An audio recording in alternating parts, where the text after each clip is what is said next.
Hello everyone. I just want to take this time to go over the latest job numbers.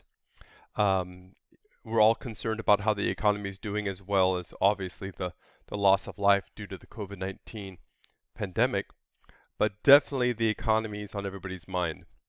And one of the things that people have been talking about since last Friday was um, the jobs numbers that came out from the Bureau of Labor Statistics. Now, some of you may know from my class that the first Friday of every week, the Bureau of Labor Statistics posts data on the job market.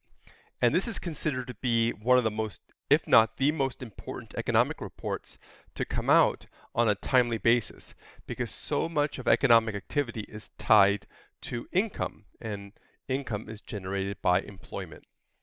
And so what happens is the first week of the month, a report comes out from the previous month. So, for example, the first month of the first Friday of June was the 3rd. So that was June 3rd, right? And the June 3rd report reported on the previous month, which was, excuse me, the first Friday was July. July 3rd was the first Friday for July.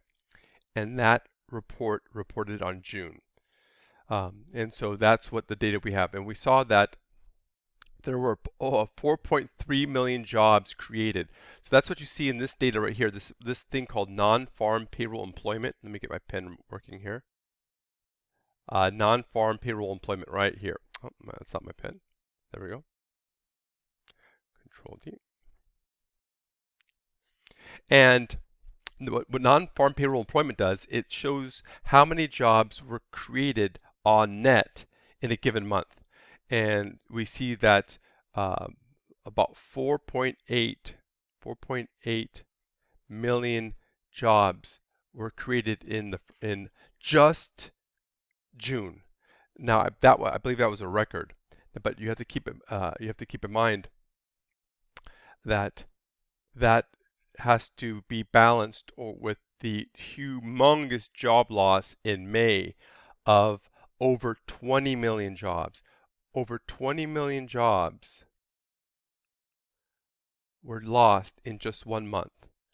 Now, to put that into perspective, let's go to the Federal Reserve Economic Data website, which is a great website for economic data.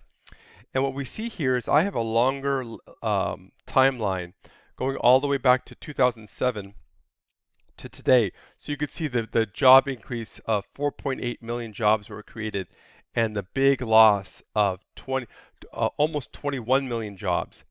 Now, the last big job loss we had was during the Great Recession, and that lasted from December 2017 to June 2009.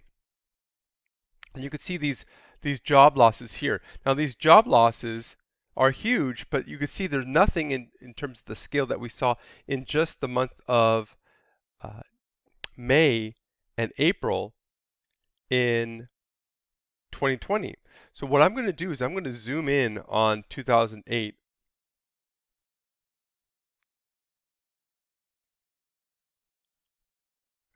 Okay, now I got to zoom in, I'm sorry.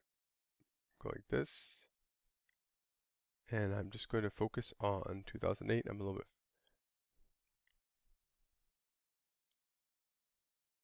Okay, hold on. Let me just get to the right location. Okay, that's better. So you can see here the start of the recession, and here is the end of the recession. That's what this gray shaded area is. And you could see here we had some big job losses, and at its height in March 2009, we lost 800,000 jobs in just 1 month. So when you add up each month, that's the cumulative job loss during this recession. Now that's huge. But what you have to understand is if all of these months of job losses added up does not equal the job loss we had in just 1 month of May 2020. That gives you an idea of the difference between what we saw in 2008, which is coined to be the Great Recession, and what we're experiencing right now. Now, we did have a bounce back. Let me zoom in here, and you could see here, just move this over here a little bit more.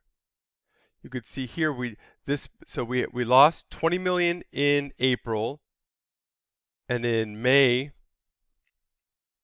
I'm sorry, 23 in April. May we gained some jobs, 2.6, 2.3 million, and then in June we get 2.5. So that's a pretty good 2 months. But we've made up less than half of the job loss we had lost in March and in April. I misspoke before. I said the big job loss was in May. It was really April. Now the question is this trend going to continue to go up in the millions? And we don't know. The bad news is that we're seeing a spreading of the virus to other parts of the country, which means economic activity will be curtailed in a good portion of the United States. And these job numbers for June does not reflect the recent increase in infections that we've seen in the past 2 weeks.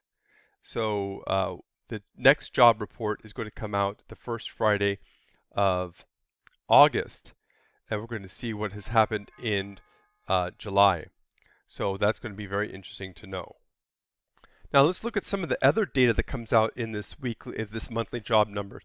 One of them is the unemployment rate. Now the unemployment rate, unlike what we just looked at with payroll employment, the unemployment rate looks at the percentage of the labor force that are out of work. And you could see here in the month of the month of May, it spiked to over 14%. And now recently it has dropped to 11.1%. So this is a good trend if it continues to go down, but 11.1% is far higher than or is higher than the peak of the Great Recession over here in 2009. It peaked around 10%. So the question is, what direction will the unemployment rate go?